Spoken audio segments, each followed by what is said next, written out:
हिमाचल में पंचायत चुनाव होने वाले हैं। चुनावों की तारीखों के ऐलान के साथ ही कांग्रेस बनाम बीजेपी की सियासत चरम पर पहुंच चुकी है। आपको बताएं, हिमाचल के 3,754 पंचायतों के लिए 3 चरणों में चुनाव होने वाले हैं और हिमाचल निर्वाचन अधिकारी अनिल खाची ने बताया है कि पहले चरण का चुनाव 26 मई, दूसरे चरण का चुनाव 28 मई और तीसरे चरण का चुनाव 30 मई को होने वाला है।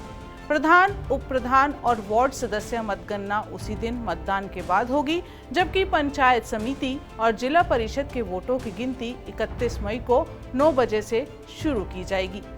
कहने को तो ये चुनाव पंचायती है, लेकिन कांग्रेस और बीजेपी के लिए ये चुनाव एक बड़ी परीक्षा और विधानसभा चुनाव का सेमीफाइनल माने जा रहे हैं।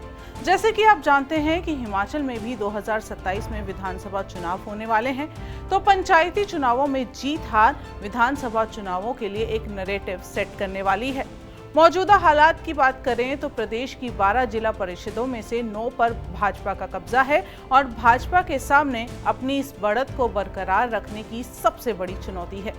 पार्टी नेतृत्व का दावा है कि जनता वर्तमान सरकार के खिलाफ हो चुकी है और इसका असर चुनाव में साफ देखने को मिलने वाला है। वहीं सत्ता में होने के नाते कांग्रेस पर जिला परिषदों में भाजपा के दबदबे को खत्म करने का पूरा दबाव है। मुख्यमंत्री सुखविंदर सिंह सुक्खू के नेतृत्व में पार्टी इन चुनावों को विधानसभा चुनाव की तैयारी के रूप में देख रही है, लेकिन कांग्रेस की प्रदेश में स्थिति काफी डामाडोल है। 2027 के लिए जहां एक और पार्टी संगठन को मजबूत करने की कोशिश में जुटी है, वहीं कुछ आंतरिक और बाहरी चुनौतियां उसकी राह में रोड़ा बन चुकी हैं। पार्टी के अंदर मुख्यमंत्री कार्यालय पर सत्ता के केंद्रीकरण और विधायकों की अनदेखी के आरोप लगते रहे हैं। 2024 के राज्यसभा चुनाव के दौरान हुई क्रॉस वोटिंग ने पार्टी की आंतरिक एकजुटता की कमजोरी को उजागर सबके सामने किया था, जहां 6 कांग्रेस विधायकों ने भाजपा के पक्ष में मतदान किया था। आंतरिक गुटबाजी जहां कांग्रेस को 2027 के लिए कमजोर बना रही है, वहीं प्रदेश की वित्तीय स्थिति काफी नाजुक हो चुकी है। मुख्यमंत्री सुक्खू ने वित्त वर्ष 2026-27 के लिए केवल 54,928 करोड़ रुपए का एक छोटा सा बजट पेश किया था, जो पिछले साल से काफी कम है।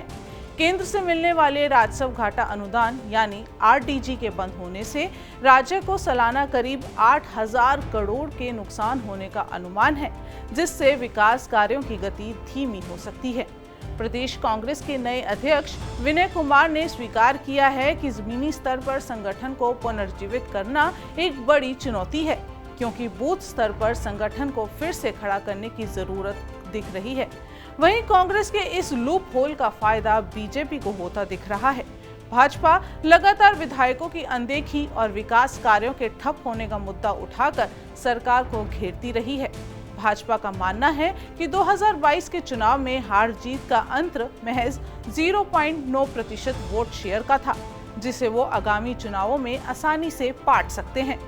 आपको बताएं, इस समय हिमाचल की मौजूदा स्थिति काफी चुनौतीपूर्ण और राजनीतिक सरगर्मियों से भरी है। राज्य इस समय गंभीर आर्थिक संकट, पंचायत चुनाव की तैयारी और सत्ता पक्ष और विपक्ष के बीच बढ़ते टकराव के दौर से साफ गुजर रहा है। वर्तमान में प्रदेश सरकार एक और अपनी गारंटियों को पूरा करने और दूसरी ओर वित्तीय स्थिरता बनाए रखने के बीच संघर्ष कर रही है। इसलिए ये पंचायत चुनाव जनता के मूड का पहला बड़ा संकेत साबित हो सकते हैं।